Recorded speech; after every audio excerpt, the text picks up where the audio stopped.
Olá, seja muito bem-vindo a mais um Macro em Pauta. Eu sou Luciano Pádua, editor de macroeconomia aqui da Exame. E hoje eu tenho o prazer de receber o deputado Júlio Lopes. Ele é do PP do Rio de Janeiro. É um deputado muito atuante em assuntos de empreendedorismo, de desburocratização, de buscar competitividade dentro dos projetos de lei e da regulação. O deputado ele é presidente da Frente Brasil Competitivo. Ele também faz parte da Frente da Energia Nuclear. Também é integrante da Frente da Propriedade Intelectual e do Combate à Pirataria e da Sonegação Fiscal. A gente está envolvido na maioria dos assuntos econômicos que estão transitando pela Câmara dos Deputados. Deputado, sem grandes delongas, muito obrigado por vir ao Exame, é um prazer recebê-lo. Olha, Luciano, eu que agradeço muito, estou maravilhado aqui com as instalações. Você que está nos ouvindo aí, venha conhecer aqui porque é um espetáculo. Perfeito, deputado, muito obrigado. Eu começo tentando destrinchar um pouco do trabalho que o senhor vem desenvolvendo. Todas essas áreas que eu falei no limite, elas versam sobre um Brasil mais competitivo. Um Brasil onde a competição é capaz de ser feita de maneira mais igualitária, versus quando alguém só nega, por exemplo, dentro de um mercado regulado, você ganha uma vantagem que é ilegal e indevida. É isso. De maneira geral, eu queria entender como é que tem sido essa atuação do senhor, o que tem andado no Congresso e quais têm sido as dificuldades. Olha, Luciano, primeiro quero dizer que todas as minhas ações no Congresso são convergentes com o que você está colocando. Eu, como presidente da Frente Parlamentar do Brasil Competitivo, tudo que nós queremos é produtividade no Brasil, competitividade e isonomia competitiva. E tudo que não há hoje no Brasil é isonomia competitiva, exatamente pela desorganização, pela pirataria e pela fraude fiscal, né? Então, o setor de combustíveis, eu acho que é o mais evidente, onde essa fraude impera. A gente tem tido aqui o desmantelamento de várias questões de combustíveis ilegais. Eu tenho orgulho de ter trabalhado naquela operação do Carbono Zero, junto com o pessoal do Combustível Legal, o Emerson Capaz e outros. E ali, hoje, você tem mais de 70 bilhões de reais congelados em função daquelas operações. Isso porque é uma área de extrema rentabilidade e Faturamento muito alto. aonde você tem uma diferença de impostos muito alta, e esses impostos não recolhidos oferecem uma competitividade para o contraventor, para o criminoso, que de fato aniquila a concorrência comercial normal. E aí, como eu sou apoiado lá pelo Sindicato dos Combustíveis do Rio de Janeiro, como eu venho da história de Dornelles, defendendo a área do combustível legal, a gente é muito demandado para que a gente socorra a competição formal, a competição legal. No Rio de Janeiro, são mais de 1.000 postos a gente tem que não têm o registro legal, que não estão registrados corretamente, que não estão recolhendo corretamente. Isso num universo de aproximadamente 2.150 postos, ou seja, quase a metade é ilegal, ou não tem o registro, ou está com algum documento defasado. Algum tipo de documento em atraso. Alguma irregularidade perante os órgãos legais, né? E, obviamente, isso tem muita complacência e participação de agentes públicos também, né? Então, a gente vê nessas operações todas o quanto esse problema tomou conta do Brasil. Então, o que nós estamos fazendo aqui, o que a gente quer dizer para os seus ouvintes, que o que nós desejamos é fazer um grande convite à legalidade do Brasil, à opção pela legalidade. Nós queremos mostrar para o brasileiro que esse é um grande problema, sobretudo cultural, que não é um problema do parlamento, nem é só um problema policial, é um problema cultural. E eu posso te garantir isso com bastante concretude, porque, por exemplo, a CBF, né, que tem patrocinadores oficiais de milhões e que é talvez vindo a Copa do Mundo esse ano agora, né? A gente vê em uma porção de sites e plataformas camisas da seleção genéricas e sendo comercializadas como camisas genéricas. Isso não existe. Camisa genérica não tem. Se tem remédio genérico, mas não tem lei de camisa genérica. Por quê? Isso é lesar os fabricantes oficiais, isso é lesar os sponsors oficiais, isso é lesar todo um sistema de direito autoral e propriedade industrial que vive no país. Então, nós estamos oficiando a CBF para saber por que ela não toma providência junto às plataformas que comercializam, por exemplo, camisas genéricas. E aí, Luciano, não é só a camisa genérica, né? Você tem o universo da contrafação e do descaminho, da sonegação e da pirataria, tomou conta do Brasil. A gente tem, no setor de bebidas hoje, alarmantes dados de que mais de 50% das bebidas do país estão sendo fraudadas, estão sendo contrabandeadas, estão sendo, enfim, adulteradas de alguma maneira, e a gente tem 55 bilhões de fraude no setor de bebidas. É algo inimaginável. E no setor de cigarros, idem, mais de 10 bilhões de fraude no setor de cigarro. E a gente sabe que grande parte dessa fraude, tanto de bebida quanto de cigarro, vem do Paraguai. Quer dizer, bastaria uma intervenção e uma ação até diplomática, no sentido de que a gente impusesse ao Paraguai uma outra dinâmica, ou conversasse. O presidente do Paraguai é um jovem, quer dizer, acho que caberia perfeitamente uma conversa diplomática, no sentido de que o Paraguai tomasse providências para diminuir o contrabando, sobretudo de cigarros, que foi muito fomentado pelo Paraguai, muito. Então, hoje você tem uma situação totalmente fora de controle, assim como, por exemplo, a questão dos fuzis. Eu, inclusive, fiz um vídeo lá no Rio, Luciano, em que eu falo que é um absurdo, porque a gente tem mais fuzil na Rocinha, no Rio de Janeiro, do que no Primeiro Exército. Tem mais fuzil no Rio de Janeiro que em toda a Força Armada brasileira. Uhum. E isso muito em função do contrabando, porque ninguém produz fuzil no Rio de Janeiro. Quer dizer, tudo chega lá a partir de contrabando, sonegação, e muito vem do Paraguai. A gente precisa ter uma ação mais contundente, mais firme. Esse vídeo teve quase 10 milhões de visualizações, porque o povo sabe que é verdade. Sim, e o povo do Rio de Janeiro, particularmente aqui como dois cariocas, a gente pode falar, está acostumado a ver esse tipo de armamento, inclusive na polícia. O que eu pergunto para o senhor, a gente viu, por exemplo, a Operação Carbono Oculto. E foi interessante porque, inclusive, chegou ao ponto de virar uma propaganda partidária, de falar, e pouco relevante para o debate, mas passamos recentemente a lei de antifacção no Congresso. Muito importante, isso vai dar um avanço grande. Isso que eu queria entender. Como está o nosso arcabouço? Pensando aqui o senhor como legislador, da sua perspectiva, quais instrumentos nós temos e quais precisamos para diminuir? O senhor falou de 55 bi em bebidas, o total lá que se faz de conta do Fórum, né, Nacional de Combate à Pirataria é alguma coisa próxima de 500 bilhões de reais por ano. 500 bilhões. Eu acho que vocês, a editoria de vocês, deveria dar uma capa, porque o Brasil não tem consciência disso. Você imagina que o Brasil está se estimando, né? Agora, tudo de Araque, né? Estava se estimando um superávit de 30 bilhões. Agora se estima um superávit em 26 de 3 bilhões. Sim, 500 bilhões são sonegados, quer dizer, você imagina então que qualquer 5%, 10% que nós tirássemos da sonegação colocaria o Brasil em superávit, não precisava nem a gente estar fazendo esse exercício todo. Sim. E nem estar contingenciando o orçamento nacional a todo momento. Seria só uma ação mais contundente, mais eficiente, mais objetiva em cima da pirataria e da sonegação, e a gente teria esse extraordinário resultado. E eu não vejo por que não fazê-lo, Luciano. Porque não é uma questão de aumentar imposto, é cobrar imposto de quem não está pagando ele. Exatamente. E aí, agora, por exemplo, né, tem uma discussão enorme sobre essa questão do imposto do pecado, né, que se fala muito sobre isso. Eu tenho uma preocupação enorme, porque nós já temos um apelo muito grande para o crime.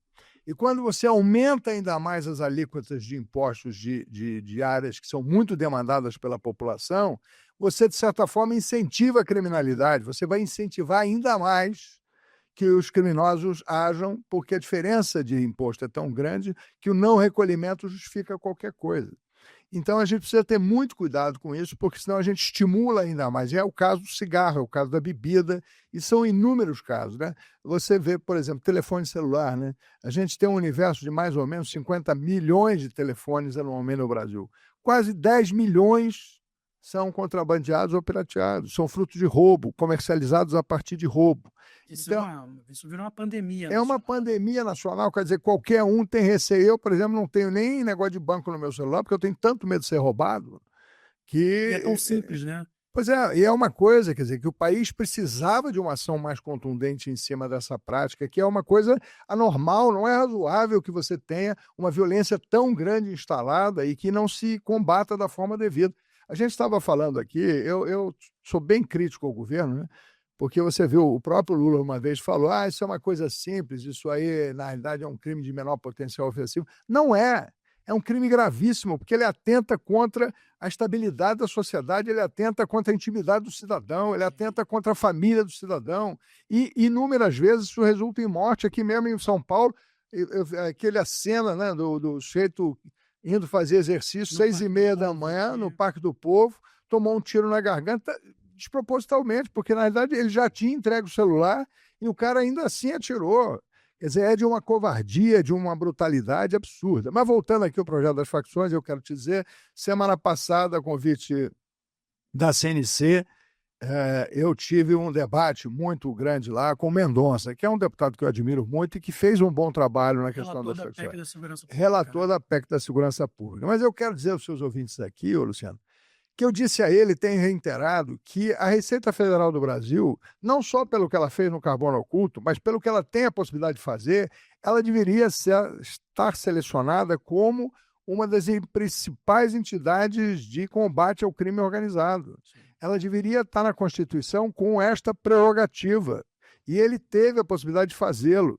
Eu quero lembrar aqui aos seus ouvintes, e tenho lembrado sempre, que o Al Capone nos Estados Unidos, ele ficou mais de 20 anos sendo procurado pelo FBI, por todas as polícias, mas ele era tão competente em termos criminais que só quem conseguiu trancafiá-lo foi a Receita Federal Americana, não foi o FBI. Foi exatamente a Receita que, em função das declarações de imposto de renda dele, acabou por criminalizar aquela conduta e tirou ele de circulação em função das declarações de imposto de renda. Sim. E isso, Luciano, tem que ser feito no Brasil. E, lamentavelmente, o Mendonça não fez. Eu cheguei a conversar com ele, e de início o governo tinha até concordado que isso seria possível, que isso seria feito. Eu conversei, inclusive, com a ministra Gleisi, conversei com o ministro Haddad, e inicialmente eles tinham essa visão, mas posteriormente mudaram, e eu não sei porquê. A Receita Federal é fundamental no combate ao crime organizado. Sim. Eu, inclusive, é minha a lei que deu porte de arma à Receita Federal em 2005, porque os agentes da polícia da Receita precisam estar armados, porque eles lidam com altíssima periculosidade. Eles lidam com delitos gravíssimos, e são eles que têm o condão de ir ao íntimo da questão arrecadatória, de fiscalização de movimentações financeiras, junto com o COAF, é lógico, eles têm que ter outras instituições para partilhar, mas eles seriam fundamentais se colocados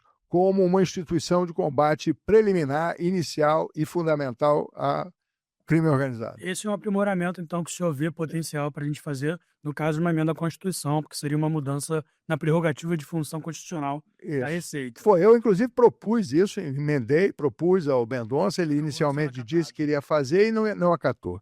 Uma outra questão que eu acho que está mais do que na hora, né, Luciano, a Argentina fez agora, é baixar a maioridade penal, porque esses jovens são utilizados pelas quadrilhas, principalmente no roubo de telefone, nos roubos menores, eles são utilizados como vítimas, porque como eles têm uma penalidade menor, como eles têm um outro aparato, né, legal, eles são utilizados pelas quadrilhas para praticar esses crimes.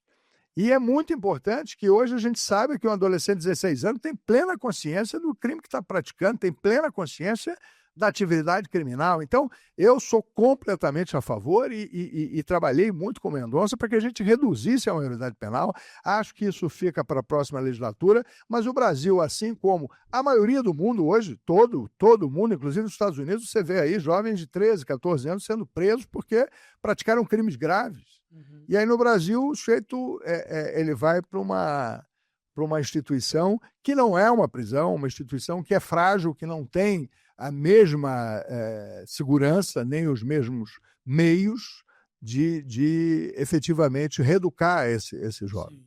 Claro que a gente sabe que o nosso sistema prisional é caótico, mas não é por isso que a gente não vai tomar uma providência que é emergencial. Você vê que a Argentina agora fez isso e a população aprovou, com 85% da população argentina aprovou essa medida. Eu acredito que no Brasil nós teríamos mais ou menos no mesmo percentual, porque as pessoas sabem que estão sendo agredidas, vilipendiadas, roubadas, assaltadas, é por esses jovens.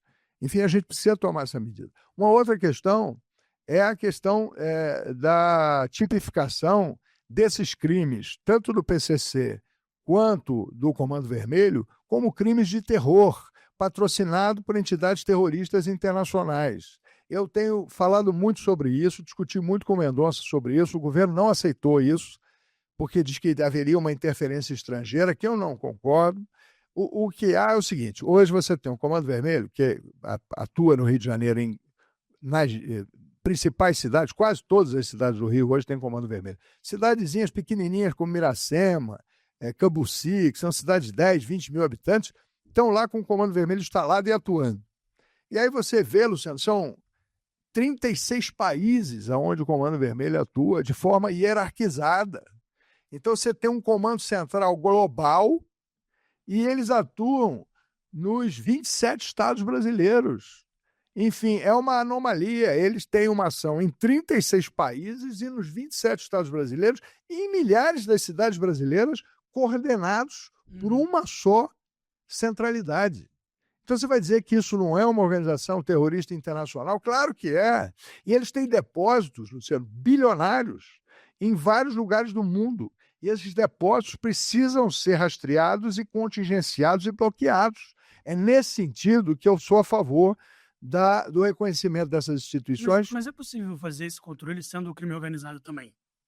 Não, não, porque as legislações dos demais países não bloqueiam, porque para a atividade de terror, não, claro que é possível, mas é muito mais lento, muito mais demorado e muito mais complexo. Entendi. Porque pela Interpol e na organização de todos os países, você, sendo crime de terror, ela pode ser bloqueada imediatamente, o fundo é bloqueado a favor do país de origem. Entendi. Então, se nós bloquearmos esses fundos, porque são esses fundos que movem essa criminalidade de alto poder, essa criminalidade de alta potência. Então, eu sou muito favorável que seja feito, porque não é por causa disso que os Estados Unidos vai poder fazer qualquer ação aqui, porque nunca foi feita e não seria feita. A questão é o bloqueio internacional desses recursos e o monitoramento por parte das organizações internacionais e países dessa prática. Eu durante a CPI da pirataria, eu tive uma relação muito, muito próxima com a Interpol. Sim. E lá a gente via, quer dizer, todo o monitoramento que Tem 20 anos, né, deputado? Tem 20 anos. Exatamente 20 anos. Era um outro nível de crime organizado que a gente tinha no país. Sem dúvida. Não, infinitamente menor. Um crime hoje muito mais arraigado, que se arrastou para outros países e para outros mercados, né? O senhor citou a bebida, por exemplo, é um mercado preferencial para grupos como o PCC, como o Comando Vermelho. Não, sem dúvida. E eu quero te dizer, é alarmante, quer dizer, quando nós terminamos a CPI da pirataria, depois eu vou te mandar um livro meu, primeiro nós tivemos um reconhecimento internacional que eu acho interessante comentar aqui. Nós recebemos, e você vai ver lá no livro, do Biden, ex-presidente dos Estados Unidos, que era presidente da Comissão de Relações Exteriores, um prêmio da ação da nossa CPI em função do combate à pirataria, que interessava muito nos Estados Unidos naquela época, que era a pirataria de CDs e a pirataria de vídeos. Né? E um reconhecimento internacional forte, tanto da Interpol, quanto dos parlamentos da Inglaterra, o parlamento da França. O parlamento da França é muito preocupado com essa questão da pirataria, porque a França é um grande detentor de direitos autorais. Sim, claro. E hoje você sabe que se você comprar uma bolsa fraudada, uma roupa fraudada, você pode ser preso na França por estar transportando uma bolsa pirateada, né? E nós fizemos uma ação naquela época que foi muito reconhecida em função do que impusemos, né, de respeito à marca, de respeito à questão da pirataria.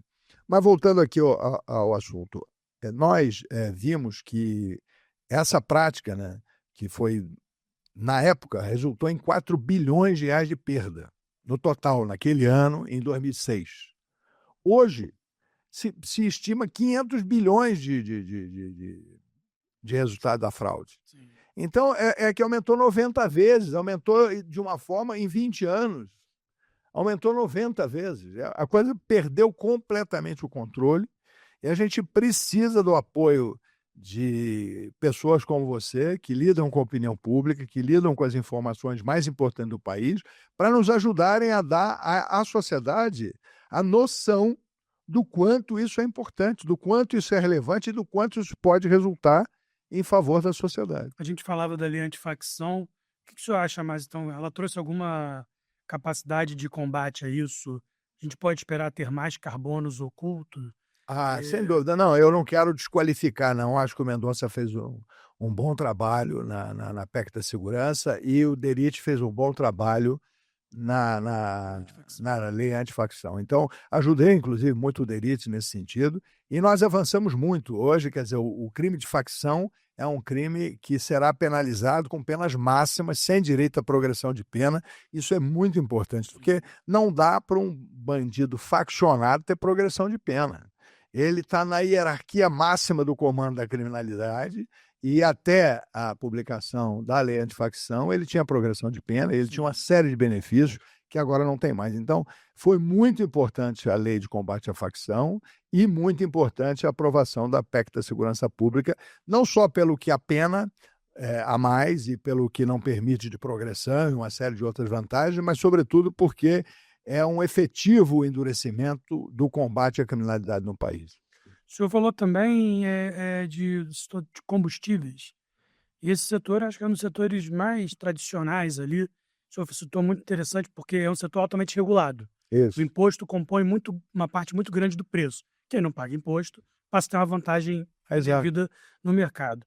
Mas o problema de combustíveis hoje, o que o senhor acha? É um problema de fiscalização, ou é falha de desenho institucional, ou é os dois juntos? Eu acho que são os dois juntos, né? Por isso eu tenho proposto exatamente que a gente, através da ANP, nós tenhamos uma fiscalização mais digital. Eu propus uma lei que está sendo debatida no Congresso Nacional, que é a criação do Operador Nacional do Sistema de Combustível, que seria, aos moldes do que é a ONS, uma fiscalização online, real-time, de todo o sistema de abastecimento no país. E isso, Luciano, é muito fácil de fazer. Eu queria te dizer, e aos seus ouvintes aqui, se você quiser depois eu te mando, a própria ANP calculou que a digitalização completa de todos os meios de controle dos combustíveis no país custariam algo em torno de 500 milhões. Vamos dizer que custasse R$1 bilhão. Ainda assim, se custar R$1 bilhão, isso tudo seria pago em meses. Sim. Porque a fraude, como a gente está falando aqui, são 60 bilhões. Então, se você gastar 2 bilhões... O ICMS de combustível representa quanto do Rio de Janeiro, por exemplo, de arrecadação? É alguma coisa em torno de 30%, 35%? Obviamente, é uma das maiores arrecadações do Estado. E ainda assim, é o maior desvio também.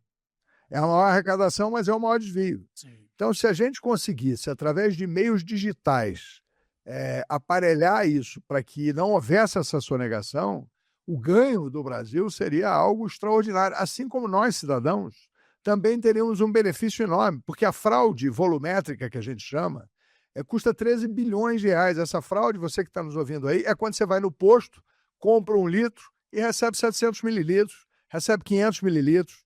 Ou então você compra 1 litro de gasolina, que deveria ter 30% de etanol, e você recebe 1 litro de gasolina com 50% de metanol. E o metanol, ele é muito corrosivo, ele estraga o seu carro, ele cria milhares de problemas na mistura.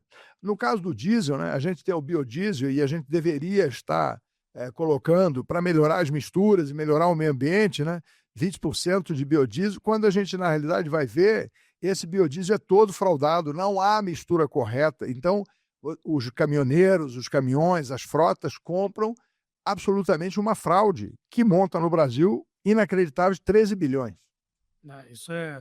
Esse setor realmente é um setor muito difícil no mundo todo, mas ele chegou a um ponto no Brasil em que realmente é interessante da gente começar a pensar em novas soluções. Então, mas só a digitalização, Luciano, vocês poderiam defender isso aqui. Não importa que seja feita com a minha lei ou qualquer outra. Sim. O que importa é que se digitalize e que você tenha no Brasil 40.800 e poucos postos. São 40.854 postos. Isso vai mudando um pouquinho, mas enfim, 41 mil postos. Cada um tem, em média, 4 bombas.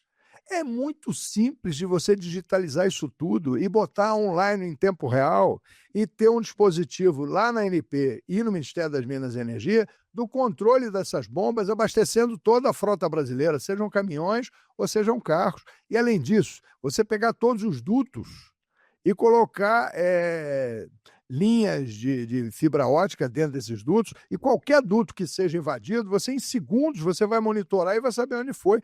É usual no Rio de Janeiro, nós que somos cariocas, e toda hora acontece. Agora os bicheiros, além de jogo do bicho, estão furando o duto da Petrobras. Toda hora você pega um bicheiro agora assaltando os dutos da Petrobras, porque demora-se meses para tomar uma providência, para descobrir aonde se furou. Uma malha enorme. Uma malha enorme. E aí o que acontece? Você contamina o meio ambiente, você expõe a vida ao risco, você tem crianças que se queimam, até senhores mesmo que se queimam, porque é altamente inflamável a questão do combustível, e mesmo que ele não incendeie, ele ainda assim ele é inflamável, então ele queima o corpo das pessoas, enfim, e são inúmeros os casos até de óbito, né, com fraude de combustível, que seriam absolutamente controlados e minorados se fossem digitalmente acompanhados. E é obrigação, no meu entendimento, da Petrobras, inclusive, de monitorar digitalmente todos os seus dutos. A ANP tem, no meu juízo, a obrigação de determinar que qualquer pessoa que transporte um caminhão de diesel, um caminhão de gás, um caminhão de qualquer coisa no Brasil,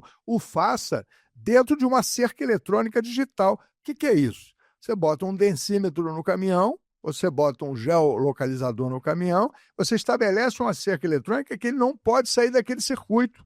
Se ele sair daquele circuito, daquela cerca, que é acompanhada por satélite, apita um eletrodo, apita uma comunicação qualquer, você para e manda intervir, manda a polícia no local na hora. O que existe hoje, você vê dezenas de caminhões explodindo lá na Rio Petrópolis, Rio Teresópolis, porque eles estão em velocidade acima do normal, trafegando sem o devido controle, quando na realidade isso tudo digitalmente você acompanha. Se você der um caminhão digitalmente acompanhado dentro de uma cerca eletrônica e falar que ele só pode andar a 60, ele só pode andar a 60 no máximo, só pode andar a 50. Ele não vai poder andar a 70, 80, Sim. Porque a grade, o motor desarma remotamente. Então são instrumentos, Luciano, muito simples, coisas assim pateticamente simples e baratas, que podem ser utilizadas a favor da população brasileira e da economia brasileira, e que eu tenho defendido contumazmente. A gente, junto inclusive, o Instituto do Combustível Legal e outras instituições, a gente tem defendido a imediata adoção do controle digital de combustível no Brasil. Sim.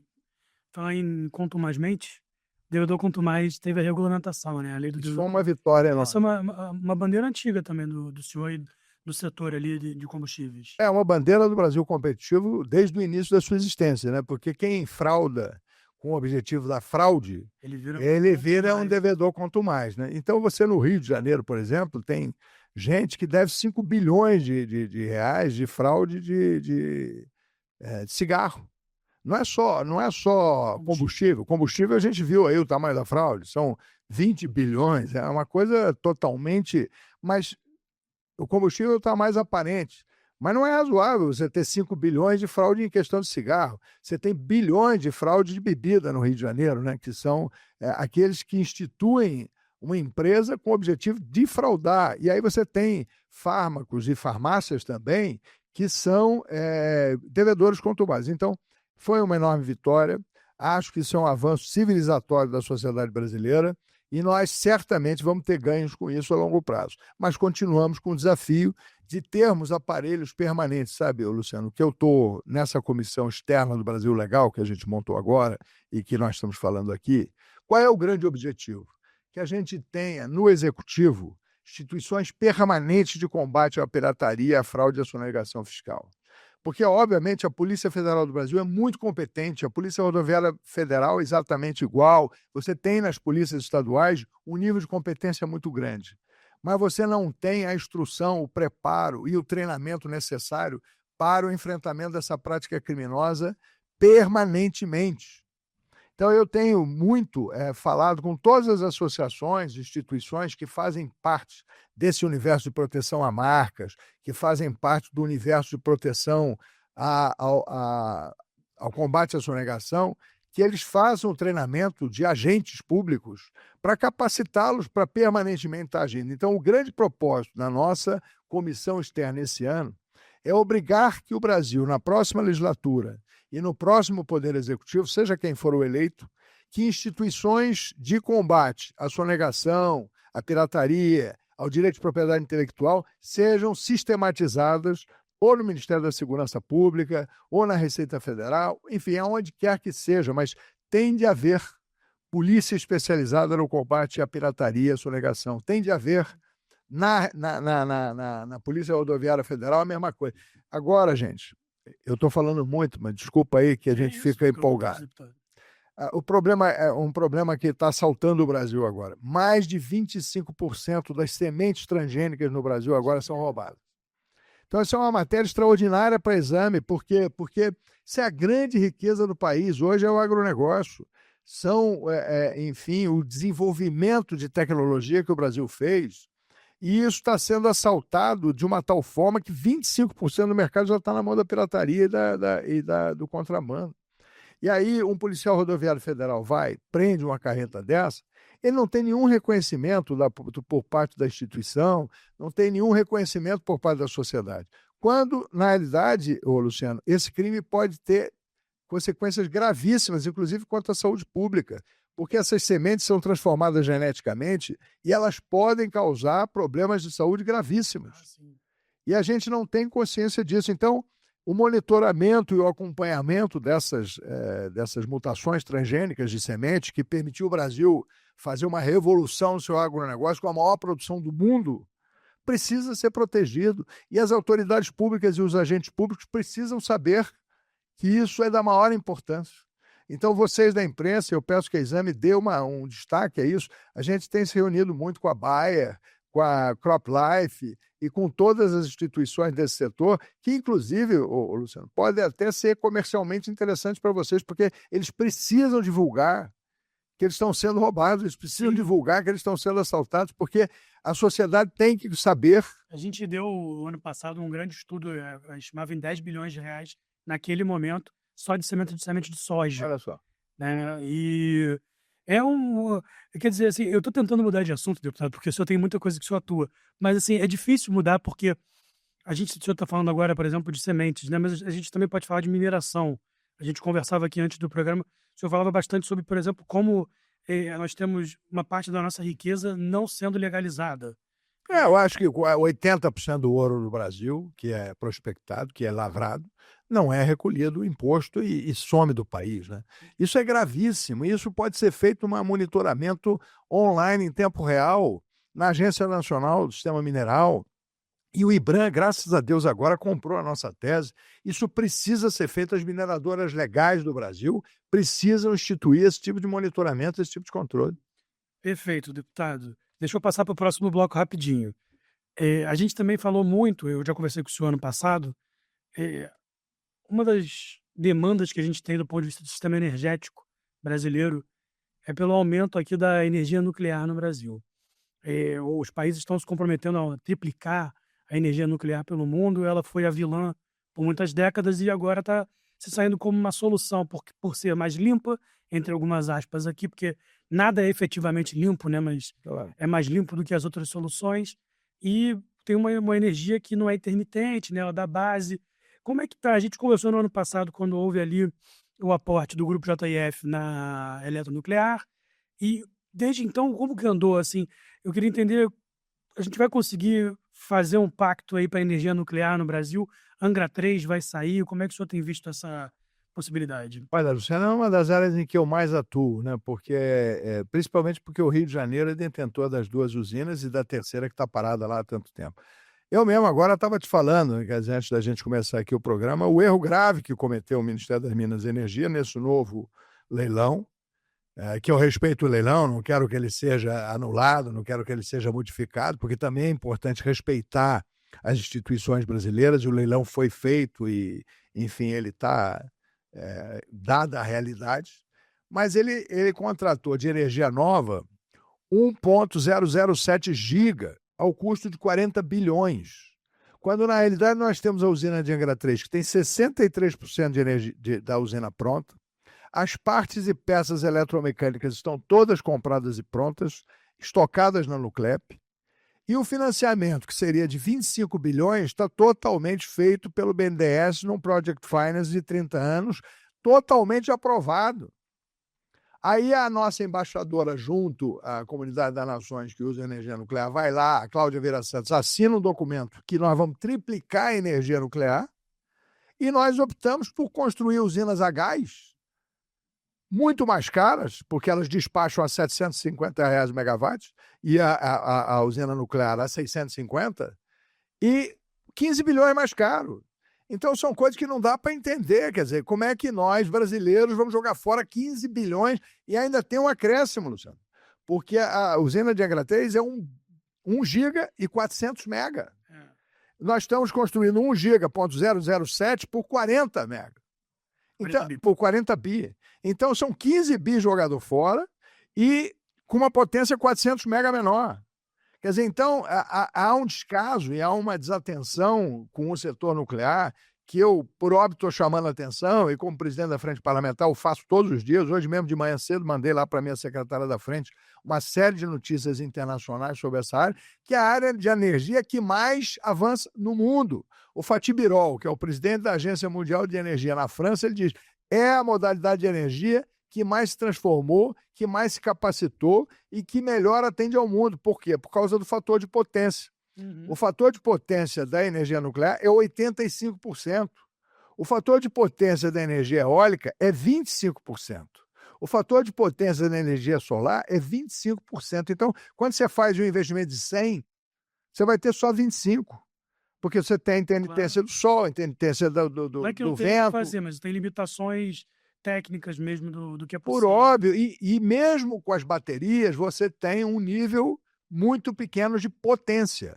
Quando a gente faz energia nuclear, não. Você vê que em todas as crises que teve no Brasil, quando há um problema do grid falhar ou qualquer coisa, você tem as duas térmicas nucleares brasileiras despachando 90% da energia. A gente viveu numa situação Porque é só apertar o botão e elas despacham. Então, o que foi feito agora foi um crime contra o Brasil e contra o grid brasileiro, porque a gente tinha que ter colocado a Angra 3 como uma prioridade. Eu estava conversando com o ministro Rui Costa outro dia, na retomada dos trabalhos do Congresso, e falei com ele: presidente, o ministro, é inadmissível que a eletronuclear esteja sem presidente há mais de 6 meses, quase 1 ano sem presidente.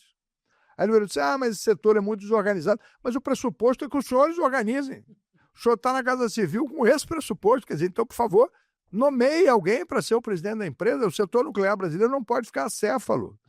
E ele está totalmente acéfalo. Então, eu quero muito chamar a atenção aqui na Exame, com esse microfone potente, importante da comunicação do Brasil, que a gente tem que cobrar, não é do governo, mas da sociedade, o entendimento do que é o setor nuclear e dar a devida prioridade a ele. Sim. Esse é um setor que a gente vai continuar acompanhando. Existe uma perspectiva até o final do ano de uma inclusão de novos leilões nucleares, né? Existe também a perspectiva sobre uma definição sobre a Angra 3. O senhor tem algum otimismo sobre isso? Olha, eu sou muito otimista porque eu acredito plenamente que, primeiro, é mais barato, como eu já postei aqui. Depois, a obra já está quase concluída. Se a gente pegar e fizer isso minimamente sério, como a Finlândia fez, a Finlândia tem uma usina que é a irmã gêmea da nossa e ficou 20 anos parada lá. Ela pegou e acabou em 3 anos e botou para funcionar e hoje responde por 4% da energia da Finlândia. Você vê lá no Japão, Fukushima, que foi o que deu origem a todo esse temor do mundo, que teve o maremoto lá, Sim, o tsunami que veio. Hoje o Japão está terminando de reconstruir Fukushima e vai botar em operação, assim como a usina do lado, que agora está me faltando o nome. Sim. Enfim, e a China está construindo, além de já ter quase 60 usinas, ela está construindo ao mesmo tempo 36 novas usinas. Os Estados Unidos, né, tem a maior usina nuclear do mundo na Geórgia e está construindo ininterruptamente novas usinas porque ele sabe que precisa da força do nuclear, né? E agora tem os pequenos e micro-reatores. O Brasil, inclusive, tem um grupo brasileiro que está trabalhando, que é o Grupo Diamante, quero aqui parabenizá-los. Eles estão desenvolvendo um micro-reator com a Rosatom, né? E eu tenho notícias que, inclusive, vou hoje para Brasília para tentar encontrar o ministro, porque tem empresas americanas querendo desenvolver também micro-reatores no Brasil em parceria com o governo. O micro-reator, para quem não sabe, é uma tecnologia disruptiva, nova, ainda não totalmente comprovada, né? É isso. Mas que, caso ela consiga, você consegue abastecer, se eu me corrigir se eu estiver errado, mas consegue abastecer cidades menores ali, até 10, 20 mil habitantes. Não, até cidades de 100 mil podem ser abastecidas. Porque você vê o seguinte, Luciano, a gente vê toda hora, né, nessas guerras aí, a gente fala como é que chama? O grande navio americano lá, o porta-aviões. Sim. Os 2 porta-aviões americanos que estão agora lá combatendo no Irã, eles são porta-aviões nucleares, eles não precisam de reabastecer. Eles andam sem reabastecimento com energia nuclear ininterruptamente, assim como os submarinos nucleares do mundo inteiro, e o Brasil, inclusive, está construindo um. O Brasil é um dos 6 países do mundo que tem tecnologia de construção de submarino e está construindo um submarino nuclear. Por quê? Porque o submarino nuclear, ele uma vez abastecido, ele anda ininterruptamente sem precisar reabastecer. E isso é uma grande vantagem quando a gente precisa dissuadir, quando a gente precisa ter força, né? E aí eu estou te falando sobre isso, porque se ele tem força, né, para ser o motriz de uma cidade flutuante, como é o porta-aviões, enfim, esse porta-aviões, ele leva 5.000 tripulantes, é uma cidade flutuante com 5.000 flutuantes e é uma cidade nuclear.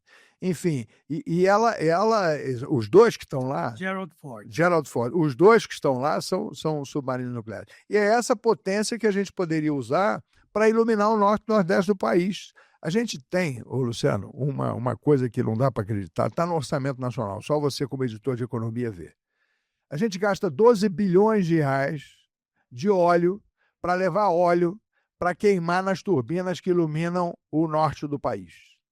Quer dizer, quando você coloca um microreator nuclear, você não só economiza esses 12 bilhões, mas como você também economiza o óleo que aquelas usinas queimam, e que queimam prejudicando o meio ambiente, e que queimam contra a sustentabilidade, né, do país e do meio ambiente. Então, a gente tem ali uma possibilidade enorme de fazer uma economia gigantesca e avançar tecnologicamente. E há grupos nacionais, inclusive, fazendo isso. E eu estou muito animado, porque eu estou vendo agora interesses dos Estados Unidos de virem para o Brasil também desenvolver em parceria microreatores. Eu fui procurado, inclusive, pela Embaixada dos Estados Unidos, que, como eu sou presidente da Frente Parlamentar, me procuraram para que a gente pudesse começar a tocar isso com velocidade, e é uma das coisas que eu quero fazer o mais urgentemente possível. Quer dizer, você trazer novos entrantes, novos players para o mercado nuclear brasileiro. Perfeito, deputado. Outra coisa recente que aconteceu foi a aprovação do regime de urgência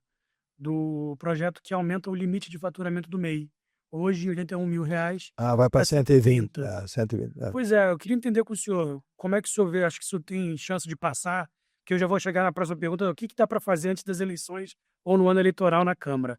O senhor acha que esse projeto passa? Passando, ele é um risco também para contas públicas? Não, de forma alguma. Eu acho que isso aí está mais de 10 anos sem correção, e essa é só a correção monetária desse valor. Quer dizer, o que nós estamos fazendo, e é bom que seus ouvintes entendam, é apenas a correção monetária do valor, que não chega nem a 130, é um arredondamento, 120 e pouco, que é a correção monetária desse tempo que ficou parado.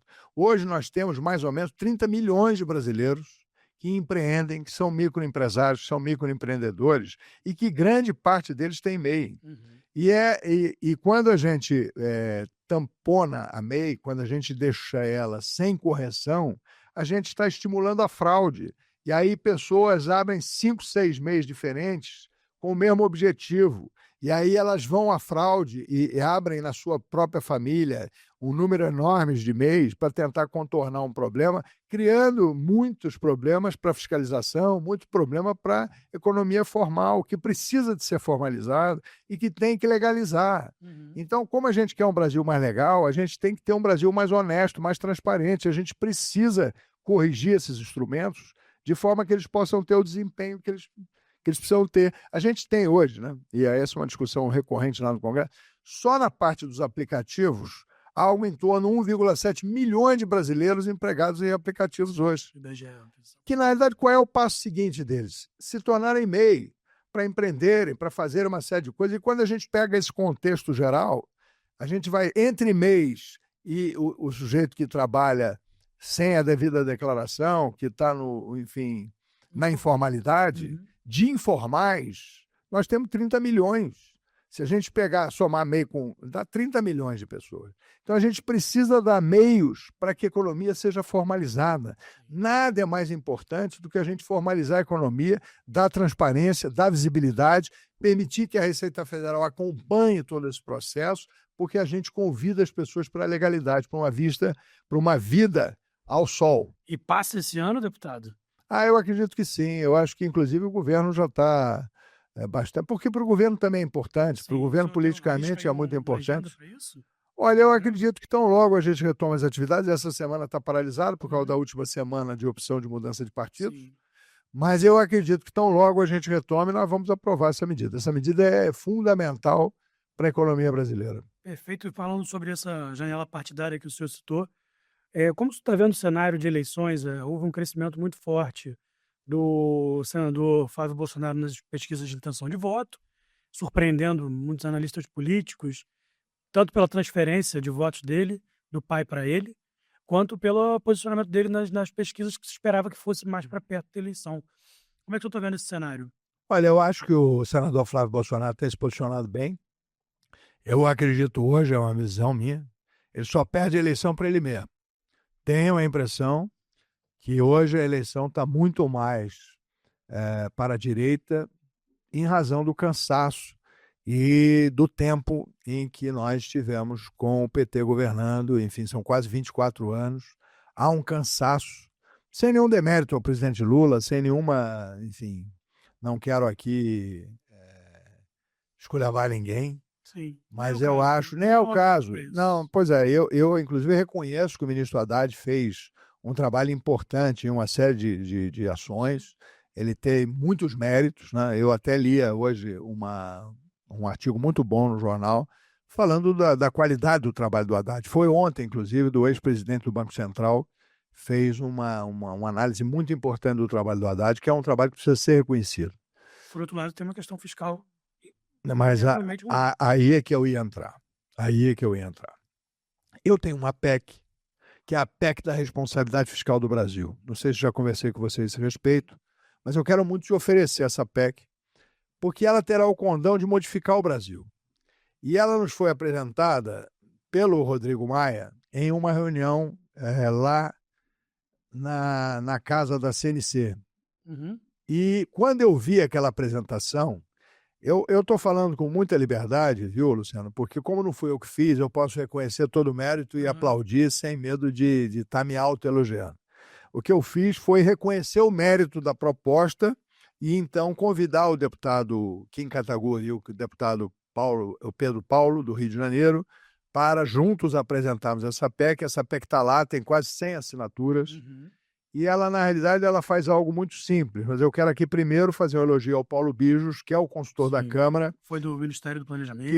Que foi secretário-geral do Ministério do Planejamento e que foi o principal articulador dessa proposta que nós transformamos na PEC da responsabilidade fiscal. Eu quero te dizer que eu tenho convicção que essa PEC vai ser implementada, seja qual for o governo, em razão do tamanho do rombo da Previdência e em razão do tamanho da necessidade de novos entrantes na Previdência. Você sabe melhor do que ninguém. A grandeza desse problema é muito grande. É 3 zeros a mais à direita, né? São 400 bilhões. São 400 bilhões. A Previdência brasileira está quebrada. Nós temos 1,6 filhos por casal. A projeção do tempo é gravíssima em relação à Previdência. 2,1 você já está indo. Abaixo de 2 você já está comprometido completamente. 2,1 é o número mágico a partir do qual você está totalmente comprometido. Nós estamos com 1,6 filhos por casal no Brasil. Então a projeção no tempo é que em 2040 nós já começamos a ter uma população mais velha. Quando chegar em 2060, a nossa população será majoritariamente sexagenária. Então será uma população majoritariamente de aposentados. Não dá para funcionar. E isso é muito visível, isso é muito claro, né? E o que o Paulo Bijos faz e mostra, né? Que a gente tem ainda 3 milhões de entrantes hoje querendo entrar na Previdência e esse saldo não diminui. Você vê que o governo bota para dentro e tem 3 milhões de brasileiros querendo entrar. Porque o crescimento vegetativo da Previdência é de 6,6% ao ano. É um exponencial inviável, né? É uma coisa totalmente fora do normal. Então, se você tem 6%, vamos dizer que sejam 6%, e aí o crescimento do salário mínimo, né, com esse acréscimo que foi feito, ele é 2,5%. Aí você pega 6 e 2,5 dá 8,5. Se a economia cresce 2,5, ficou novamente faltando 6. Então, todo ano, o déficit, não é o nominal, é o real, aumenta em 6% no mínimo. Mas é mais do que isso, porque o número de entrantes é muito grande. Você vê que nos últimos 10 anos a Previdência dobrou o número de atendidos. Nós tínhamos 8 milhões e poucos de atendidos, hoje são quase 20 milhões de atendidos, com 3 milhões na fila para querer entrar. Então, o que a nossa PEC propõe? Que é muito simples. Que você passe a corrigir a Previdência apenas pela correção da inflação. Essa é uma proposta que tem sido feita sistematicamente ao governo e rechaçada. Pois é, porque ela tem muito bom senso, porque na realidade, o que ela vai permitir? Que você corrigindo o BCP, que é outro problema enorme, quando você tira do BCP também a correção do salário mínimo, eu quero dizer aos seus ouvintes aqui o seguinte, 70% da Previdência é corrigido com o número do salário mínimo. Sim, porque 70% das pessoas ganham até o salário mínimo. 70% das pessoas ganham o salário mínimo, paga, né? que é o mínimo que a gente paga. Então, você tem um crescimento de R$ 2,5 real em 70% do valor total. Isso quebra a Previdência brasileira. É um tema um pouco complexo para a gente falar, mas para o seu ouvinte aqui dá para entender. Se a gente fizer isso, a gente poupa numa década trilhões. E aí o juro real vai cair no dia seguinte. Então, isso é que eu acho que o Haddad, o Lula, enfim, falharam de ver. Porque nós hoje temos um país de endividados. Eu vi o Lula falando outro dia que o pessoal está gastando demais, não é isso. É porque o juro é alto demais. E aí mata o cidadão brasileiro. Hoje nós temos 100 milhões de brasileiros endividados. 100 milhões de brasileiros endividados, com 60 milhões de brasileiros negativados. E como é que assim, é um nível de juro que é pelo menos 20% ao ano? É uma extorsão. O juro no Brasil é uma extorsão, não há nem empresa, nem cidadão, nenhum que consiga pagá-lo. Então você criou uma inviabilidade. Você tem 100 milhões de endividados com 60 milhões de negativados. Se você tira a correção acima do salário mínimo da Previdência, do BCP e de alguns mecanismos de proteção social, que eu acho que tem que ser preservado. Mérito dele, né? Por óbvio que não. Você faz a economia necessária para que o juro caia no dia seguinte. E essa queda do juro coloca a economia novamente no seu funcionamento normal, porque a maior despesa do Brasil, disparado, é o carregamento da dívida. É a grande despesa brasileira. Quando a gente fala que a dívida foi 80% do produto interno bruto, é porque grande parte foi juro em cima do carregamento da dívida. Sim. E isso precisa ser freado, e isso está assim exatamente por causa da responsabilidade fiscal. Então, enfim, a gente ficar falando isso aí até contundente para o ouvinte, mas no fundo é isso, meu amigo, minha amiga, não tem o que fazer. Tem que enfrentar essa questão e acho que qualquer presidente que o faça dará uma solução ao país imediata e a gente poderá, com o excesso de recursos que vai ter, fazer correções tópicas. Vamos dizer que nós temos septuagenários que tenham necessidade de um valor extra. Nós teremos o recurso para fazê-lo.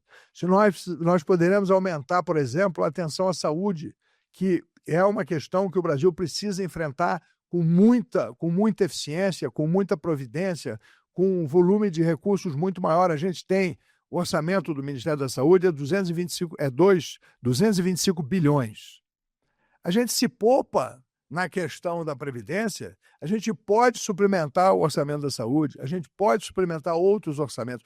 E outra coisa que a gente também precisa fazer é a desvinculação do orçamento da saúde e da educação, para que a gente possa gerir melhor. Então, dar ao governo instrumentos de melhor gestão dessas verbas que são muito grandes e que precisam ser melhor geridas. Então, essa PEC da responsabilidade fiscal, ela primeiro, foi muito bem elaborada, porque ela foi elaborada pela consultoria da Câmara dos Deputados. Ela já está com quase 100 assinaturas. E ela poderia, muito imediatamente, solucionar as contas nacionais e dar um avanço enorme nessa questão da dívida pública. Tenho a impressão que em 2027 a gente vai conversar de novo sobre ela, deputado. Mas antes, a gente tem uma eleição pela frente. Como estão os planos do senhor? Dia 4 de abril agora acaba o prazo de janela partidária de desincompatibilização. O senhor vai concorrer pelo Rio também. E para aproveitar, como é que o senhor está vendo a situação do nosso estado, Rio de Janeiro? Olha, eu primeiro quero dizer que amo o que faço, tenho uma enorme paixão pelo Congresso Nacional, acho que presto uma contribuição. Eu fiz uma lei que finalmente está virando verdade, que eu quero aqui falar muito dela rapidamente, que é a lei do número único do CPF. Isso modifica a gestão da saúde brasileira. O Ministério, e aí quero dar o parabéns ao ministro Padilha, ele está tirando centenas de milhões de números inúteis que dificultavam a gestão do Ministério da Saúde. A gente tinha no SUS 360 milhões de registros. O SUS brasileiro era uma anomalia. Lutei 20 anos para acabar não com o SUS, porque o SUS é um dos melhores e maiores sistemas de saúde do mundo, mas com a gestão do SUS vinculada a um número que era um número irreal, que era um número fictício, em que você tinha 360 milhões de números para 215 milhões de brasileiros. Algo tinha que estar errado. Então eu propus, já há muito tempo... E qual que era? Desculpa, ele computava as pessoas que haviam morrido? Não, porque cada brasileiro tem 5, 6 números do SUS, Ah, e eles não tiravam também, também os que morriam. Pronto. Então, quando na realidade eu fiz uma lei muito simples, que é CPF, o número único do Brasil, CPF, o número único da saúde brasileira. Já funciona segundo o GovBR, né? Que já funciona integrado ao GovBR, né? Uma das ideias que eu tenho, que eu quero falar aqui, por exemplo, para você, que sanearia o Brasil, é você ter todo o ato de governo sendo um ato digital. Que todo médico brasileiro, você tem 570 mil médicos no Brasil, todos eles têm dupla identidade digital, face e dedos da mão com identidade digital em verificação. Uhum. As receitas do Ministério da Saúde ainda hoje são analógicas, escritas à mão, analogicamente. O prontuário eletrônico, né? Então você tem que ter o prontuário eletrônico com a receita eletrônica e a assinatura eletrônica, porque aí você não some com aquele dado. Aquele dado vai ser sempre monitorado, sempre fiscalizado e sempre poderá ser acompanhado. Então eu tenho lutado muito por isso, graças a Deus, e quero dar mais uma vez parabéns aqui ao ministro Padilha. Ele agora, no mês de março, ele está retirando os últimos números. Eu acredito que a partir de abril, o número único do CPF da saúde brasileira possa passar a valer e a gente vai ter, então, um por um. Porque, na realidade, cada brasileiro tem um só número do CPF e esse número vai poder monitorar se ele recebeu o remédio, se ele não recebeu o remédio, se ele recebeu a prótese, se ele não recebeu. Porque quando você tinha 5, 6 números por brasileiro, como é que você monitora quem recebeu uma prótese, quem recebeu um remédio, quem recebeu... Às vezes o cadastro tem uma coisa, tem um telefone, outro não tem. Então, a correção do cadastro ela é fundamental para a gestão. Para poder fazer o input de dados. Para fazer os inputs de dados e a gestão dos dados. Então, graças a Deus, aqui, Luciano, nós conseguimos fazer essa colaboração com o país. E eu quero muito voltar ao Congresso Nacional para continuar avançando nesse tema da responsabilidade fiscal, para continuar avançando nesse convite aos brasileiros pela legalidade, continuar avançando no combate a esse crime tão grave que é o crime de pirataria, o crime de sonegação. A gente precisa ter uma prática permanente e eu quero estar no Congresso Nacional, se Deus quiser, na legislatura que vem, atuando permanentemente com estruturas de governo e no Poder Executivo contra esse crime, contra essa modalidade criminosa. Agora, estou a minha vida parlamentar inteira no mesmo partido, eu nunca mudei de partido, nunca mudei de legenda, e vamos ver se eu conseguirei retomar esse mandato, que é uma luta. A gente envelhece, enfim, as lideranças envelhecem e a gente precisa se rejuvenescer. Tem uma política emergente que vem das redes sociais com muita força. Que é uma política inovadora, uma política nova. Eu estou tentando me adequar a ela, mas é muito difícil. Sim. Eu até estou conseguindo relativo sucesso. Graças a Deus, minha rede hoje é uma rede acompanhada e visualizada. Nós hoje estamos com 165 mil seguidores. Mas é algo que é muito menor do que hoje os que concorrem comigo e que estão adeptos dessas práticas há mais tempo. Então, nós estamos tentando nos atualizar para poder estar aí prontos para competir nessa eleição agora em outubro. E no Rio, eu acho que nós vamos ter uma eleição muito disputada, porque a gente tem o Eduardo Paes, que tem muito mérito, que faz um bom governo, fez um bom governo na prefeitura, de quem eu sou, inclusive, amigo pessoal, tenho um respeito profissional. Mas nós temos também um candidato que é jovem, que fez uma revolução na cidade dele. Os seus ouvintes precisam saber, né? A cidade de São Gonçalo nunca tinha reeleito um prefeito. O prefeito Capitão Nelson, que é o pai do Douglas, foi reeleito com 85% dos votos válidos. Foi recorde absoluto no Brasil. Pela primeira vez, um prefeito de São Gonçalo foi reeleito com essa proporção majoritária. E se assim o foi, é porque o trabalho lá em São Gonçalo foi muito bem feito. E o Douglas é que fez essa gestão e ele se tornou o deputado estadual mais votado da Assembleia Legislativa do Rio, com 175 mil votos. São Gonçalo tem 1 milhão de habitantes também. São Gonçalo tem 1 milhão de habitantes. Pois é, e aí, sendo o segundo colégio eleitoral do Rio, ele foi escolhido pelo Flávio Bolsonaro. Hoje o bolsonarismo no Rio tem uma força enorme. Sim. Então, eu acredito que vai ser uma eleição muito disputada. Perfeito, deputado. Queria agradecer pela sua presença aqui no Exame. Alguma coisa que a gente não falou de recado que o senhor quer deixar? Não, por certo, algumas coisas a gente não teve tempo de falar, mas o que eu queria muito era te agradecer, Luciano. Agradecer muito a atenção de vocês, da Exame, essa pauta brasileira tão importante que é esse convite à legalidade.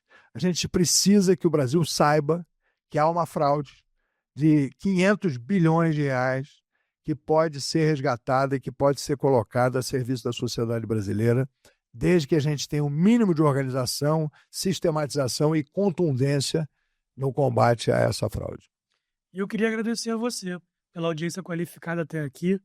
Foi um prazer conversar com o deputado. Se você está em busca de informações que tentam trazer um pouco de complexidade, que vão além da superfície dos fatos, siga aqui o Macro em Pauta, nosso programa na Exame, onde a gente se aprofunda com membros do primeiro, segundo escalão do governo, deputados, legisladores, tanto federais quanto estaduais, governadores.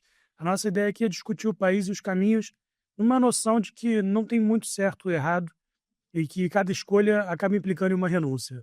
Então, se você gosta desse tipo de complexidade na discussão, siga o Exame nas redes sociais, siga aqui o nosso Macro em Pauta e até a próxima. Muito obrigado.